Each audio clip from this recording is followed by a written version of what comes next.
मेरी नई नई शादी हुई थी। मेरी बीवी को आज तक किसी मर्द ने नहीं देखा था, पर वह बहुत ही ज़्यादा खूबसूरत थी। जब मैं कमरे में जाता तो वो पूजा करने लगती थी।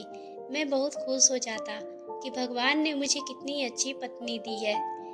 जब तक वो पूजा पाठ करने में लगी रहती, तो मैं अपनी बीमार माँ के पास जाकर बैठ गया और बोला, माँ तुम्हारी बहू अच्छी तो है। माँ ने बोला, तुम उसे तलाक दे दो। ये सुनकर मैं माँ से नाराज हो गया। माँ से बोला, आपको कितनी सेवा करने वाली बहू मिली है, फिर भी नहीं पसंद। ये बोलकर मैं अपने कमरे में चला गया, जहाँ मेरी पत्नी पूजा कर रही थी। जब मैं उसका चेहरा देखा तो मेरे तो होश उड़ गए, क्योंकि वह तो मेरी तबीयत आज कुछ खराब सी थी। इसलिए मैं आज अपने राशन की दुकान बंद करके आज घर जल्दी चला गया और अपने कमरे में जाकर लेट गया। मेरी पत्नी सीमा पूजा करने में लगी हुई थी। उसे पूजा करते देख मैं बहुत ही खुश हो गया और बोला, सीमा आज मेरी तबीयत कुछ ठीक नहीं लग रही है, क्या तुम मेरे लिए एक कप चाय बनाकर लाओगी? ऐसा बोलकर मुझे बहुत खुशी मिली थी, क्योंकि मैं 2 साल से अपना छोटा मोटा काम खुद ही कर लिया करता था। क्योंकि माँ 2 साल से बीमार थी, वह तो हमेशा बिस्तर पर ही लेटी रहती थी। मेरी तबीयत खराब भी रहती तो भी सारा काम मुझे ही करना पड़ता। और माँ की सेवा के लिए एक नर्स भी रखे हुए थे, जो माँ की देखभाल करती थी। मैं यूं कमरे में बैठा बैठा कब सो गया मुझे पता ही नहीं चला। और रात में अचानक मेरी नींद खुली तो उस समय रात के 12 बज रहे थे। मैं भूखा प्यासा ही था, इसलिए मैं कमरे में देखा तो सीमा पूजा पाठ में ही लगी थी। ये देखकर मैं चुपचाप कमरे से बाहर चला गया और किचन में जाकर अपने लिए खाना निकाल कर खा लिया।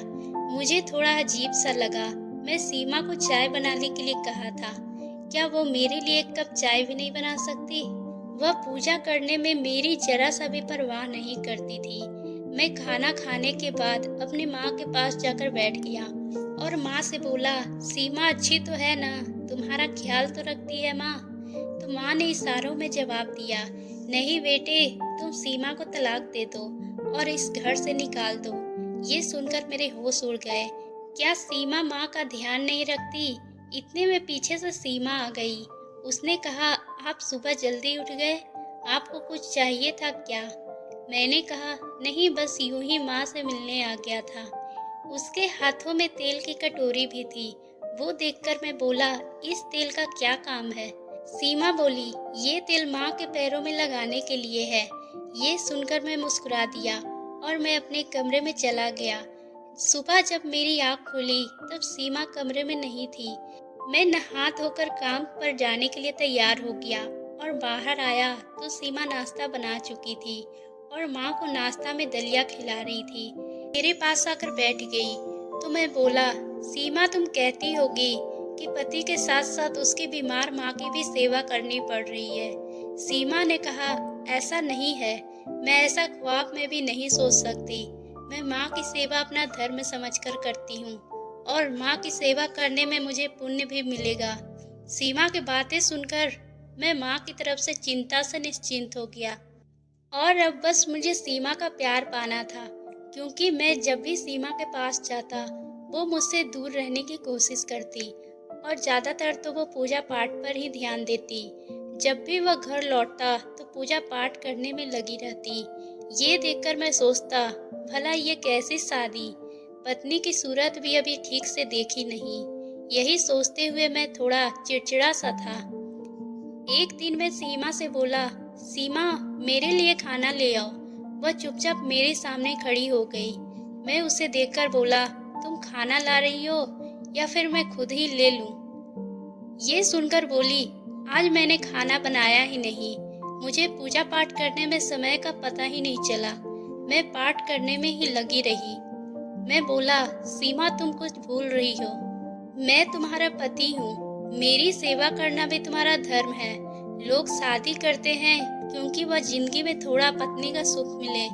अगर मैं तो शादी करके फंस गया हूँ। तुमने तो मुझे एक दिन भी अपने पास आने नहीं दिया और यहाँ तक तुमने तो कभी मेरे पास बैठकर भी मेरा हालचाल नहीं जानना जरूरी समझा।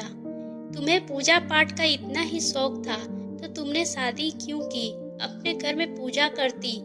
मैं चिड़चिड़ाते हुए ये सब बोल गया।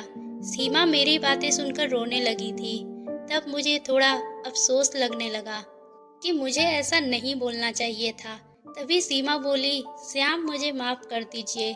मैं आपको आपसे दूर रखने के लिए पूजा पाठ का सहारा ले रही थी। कहीं आप मेरे करीब ना आ जाएं। सीमा की बात सुनकर मैं दंग रह गया। सीमा, तुम मुझसे दूर क्यों रहना चाहती हो? तो उसने अपने हाथ पर एक निशान दिखाई। वह निशान के बारे में बोली, एक बाबा ने देखा था और उस बाबा ने जिस शख्स से मेरी शादी होगी वो 7 दिनों के अंदर उसकी मृत्यु हो जाएगी। मेरी माँ ये सुनकर बहुत परेशान हो गई थी। वो बाबा से कहने लगी, मैं नहीं चाहती कि मेरी बेटी सारी जिंदगी मेरे घर की दहलीज पे बैठी रहे। तब उसे बाबा ने कहा, जब तक आपकी बेटी शादी करे तो वह अपने पति से 1 महीने के लिए दूर रहे और रात दिन पूजा पाठ करने में लगी रहे। पूजा पाठ करने से उसके सभी दोष कट जाएंगे। इसलिए मैं ये बात आपको बताने से डरती थी, कहीं आप मुझे ये जानकर तलाक न दे दे। मैं सीमा की इस बात को सुनकर हंसने लगा। मैं बोला, मैं इस बात को यकीन नहीं करता। जिंदगी और मौत भगवान के हाथ में है। तुम इस सब बातों को ध्यान मत दो। सीमा बोली, श्याम, आप मेरी जिंदगी में आने वाले पहले इंसान हैं। आपसे पहले मुझे किसी मर्द ने नहीं देखा था और ना ही मैं गैर मर्दों को देखी। जब मेरी शादी आपसे हुई तो मैं आपसे ही प्यार किया था। आज मुझे ये जानकर बहुत खुशी हुई कि सीमा भी मुझसे ही प्यार करती है और सिर्फ बाबा के बोलने के चलते मुझसे 1 महीने दूर रहना चाहती थी। अब मैं सीमा के पूजा पाठ करने पर भी मुझे कोई दिक्कत नहीं थी, क्योंकि वह पूजा पाठ सिर्फ मेरे लिए कर रही थी। मैं हर दिन तरफ उसके काम चला जाता और घर लौट कर आता तो सीमा को पूजा करते देख मुझे बहुत खुशी मिलती। मैं अपनी माँ के कमरे में चला गया। माँ से पूछा, अब तो आप अपनी बहू से खुश हो? माँ ने अपना सर हिलाते हुए कहा, बहू को कब तलाक दोगे? ये सुनकर माँ को बोला, आप बस भी कीजिए। आपकी बहू इतनी सेवा करती है, फिर भी आप दूसरे सासों की तरह अपनी बहू को पसंद नहीं करती। आप सिर्फ अपने बारे में सोच रही है। आप मेरा घर क्यों तोड़वा रहे हैं? इतने में माँ ने कहा, मेरी पहली वाली नर्स सेवा के लिए बुला दो। मैं अपने कमरे में चला गया और सीमा से बोला, माँ की सेवा करने के लिए, इस घर को संभालने के लिए बहुत परेशानी होती होगी। इसलिए मैं सोच रहा था कि माँ की देखभाल के लिए एक नर्स ले आता हूँ। ये सुनकर सीमा ने कहा, ऐसा मत कीजिएगा। मैं माँ की सेवा करना चाहती हूँ। ये हक मुझसे मत छीनिए। क्या कोई गलती हुई है मुझसे जो आप ये अधिकार मुझसे छीन रहे हैं? मैं अपनी माँ समझकर माँ जी की सेवा करना चाहती हूँ और अगर आप कोई नर्स लाएंगे तो वह मुझे बहुत खराब लगेगा। बहू के होते हुए कोई बाहर वाली माँ जी का सेवा करे। ये सुनकर मैं चुप हो गया और मुझे भी लगा शायद सीमा ठीक ही कर रही है। वह माँ की सेवा करना चाहती है, पर माँ को ही इससे दिक्कत है। बाद में सब ठीक हो जाएगा। ऐसे ही कुछ दिन बीत गए और 1 महीने जल्द ही बीतने वाले थे और सीमा भी कहती थी, मैं तो कब से 1 महीना बीतने का इंतजार कर रही हूँ। मुझे बहुत कुछ आपसे बातें करनी है। मैंने दिल में ये सुनकर मैं भी बहुत खुश हो जाता। मेरे लिए 1 महीना बीतने में सालों लग रहे थे। मैं बीच बीच में माँ का हाल चाल पूछने के लिए उनके कमरे में चला जाता और जब भी जाता माँ हर वक्त यही बातें करती, सीमा को घर से निकाल दो। मैं गुस्से से माँ के कमरे से बाहर चला जाता।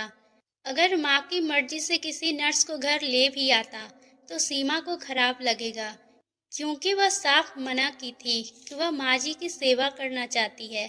फिर मैं कैसे किसी नर्स को अपने घर ले आता? इसलिए मैं इस दुविधा में माँ पर ही गुस्सा करने लगता।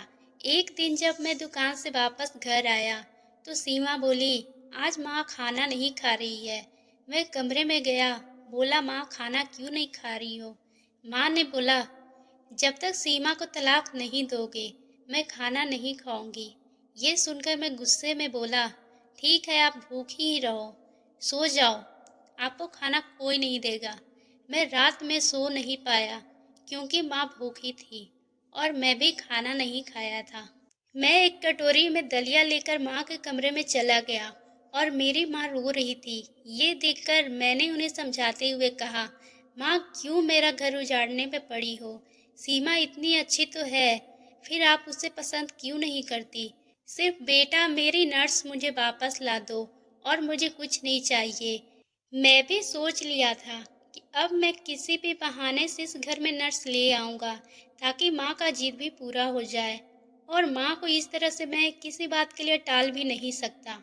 मैंने सीमा से कहा, माँ की तबीयत कुछ ठीक नहीं लग रही है। मैं डॉक्टर से बात किया तो डॉक्टर ने माँ के चेकअप के लिए एक नर्स को भेजा है। वह अगली सुबह माँ की देखभाल करने के लिए कुछ दिन रहेगी। ये सुनकर सीमा नहीं बोली और फिर सोने चला गया।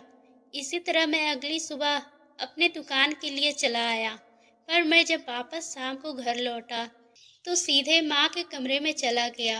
वो नर्स माँ को सुई लगा रही थी, तो मैंने पूछा, क्या हुआ है माँ को? तो वो बोली, आप कैसे बेटे हो? क्या आप माँ का ख्याल नहीं रख सकते?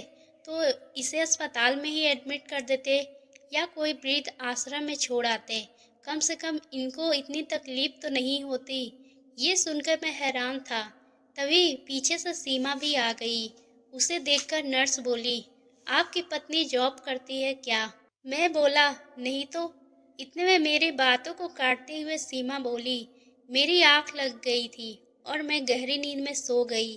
मैं सीमा की बात सुनकर बोला, सीमा तुम मेरे लिए खाना निकाल दो, मैं अभी कमरे में आता हूँ। सीमा चुपचाप मेरे कहने पर किचन में चली गई। तो मैंने नर्स से कहा कि आखिर मेरी गलती क्या थी जो आप इस तरह से मुझे सुना रही है। मैं माँ से बहुत प्यार करता हूँ, आप ऐसा कैसे बोल सकती है? मैं इन्हें वृद्ध आश्रम छोड़ दूँ? तो उसने कहा, आप इतना प्यार करते हो तो इनके शरीर पे ये जख्म कैसा?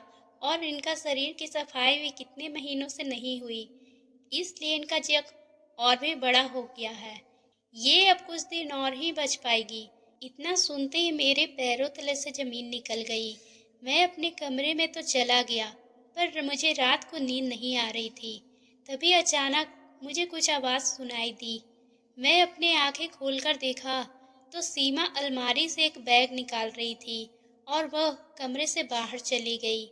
ये देखकर मैं भी उसके पीछे चला गया और मैंने देखा कि एक लड़का छत पे पहले से ही था। सीमा को देखकर उसने उसे गले से लगा लिया और सीमा से कहने लगा, अब मैं और श्याम से झूठ नहीं बोल सकता क्योंकि हमारे 1 महीने पूरे होने वाले हैं।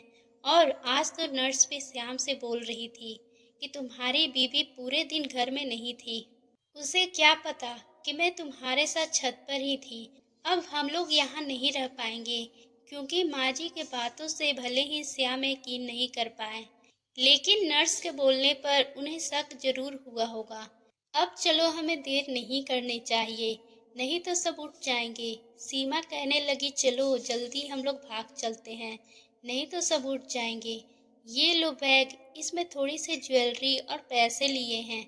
यह सुनकर मुझे सब समझ आ गया था कि यह अपने आशी के साथ भागने वाली है। मैं जल्दी से उस बैग को सीमा के हाथों से छीन लिया और ये देखकर सीमा के होश उड़ गए और वो जल्दी से भागने लगी। तो मैं भी दोनों के पीछे दौड़ा, लेकिन सीमा का आशिक तो जल्दी से रस्सी के सहारे कूदकर भाग गया था। पर सीमा उस रस्सी से उतरने लगी तो वह गिर गई और उसका पैर टूट गया। जब नीचे उतरा तो सीमा के पास गया। उसका आशिक वहां से भाग चुका था और सीमा के लिए वह रो रही थी। मैंने कहा, अब रोने से कोई फायदा नहीं। मैं तुम्हें अपनी जिंदगी में दोबारा वापस आने नहीं दूंगा और मैं तुम्हें जल्द ही तलाक दे दूंगा। और बिना शोर किए उसे एक गाड़ी में बिठाकर हॉस्पिटल ले गया। वहां पर मैंने उसके पापा को फोन करके बुलाया तो उसके पापा के आने ही वाले थे। तो उसने मुझसे कहा, ये बात मैं किसी को नहीं बताऊं, नहीं तो उसके पापा किसी को मुंह दिखाने के काबिल नहीं रहेंगे और उसकी माँ उसे सभी रिश्ते खत्म कर लेगी। मैंने कहा, एक बात बताओ, ये जो तुम पूजा पाठ करती थी, ये सब दिखावा था या फिर सचमुच किसी बात को बाबा ने कहा था? वह बोली, ये सभी बातें झूठी है और मैं रवि से मिलकर यह प्लान बनाया था कि हम 1 महीने तुमसे दूर रहेंगे। तुम्हारे घर में जो भी गहने और पैसे इकट्ठा होंगे उसे लेकर हम दोनों भागकर शादी कर लेंगे और इस शहर से बहुत दूर चले जाएंगे। मैंने कहा, तुम जिस इंसान के लिए अपना शादीशुदा जिंदगी बर्बाद की हो, जो तुम्हारे गिरने पर भी तुम्हें छोड़कर भाग गया, वह जोर जोर से रोने लगी थी। उसे अफसोस था। मैं उसे अपनी जिंदगी में वापस नहीं लेना चाहता था, जिसकी वजह से मेरी माँ का ये हाल हुआ था। कुछ समय बाद उसके पिताजी उसके पास हॉस्पिटल में पहुंच गए। मैं उनके और उन सारे रिश्ते को तोड़ने के लिए तलाक का पेपर भी उसके घर भिजवा दिया। अब हम दोनों अलग हो चुके थे। मेरी माँ और हम दोनों पहले की तरह ही जिंदगी गुजार रहे थे और अपनी दुनिया में खुश थे। तो दोस्तों, आपको ये कहानी कैसी लगी? अगर पसंद आई हो तो आप हमारे चैनल को सब्सक्राइब करना ना भूलें और बेल आइकन को भी प्रेस कर लें, ताकि इसी तरह की कहानी हम आपके लिए लाते रहें।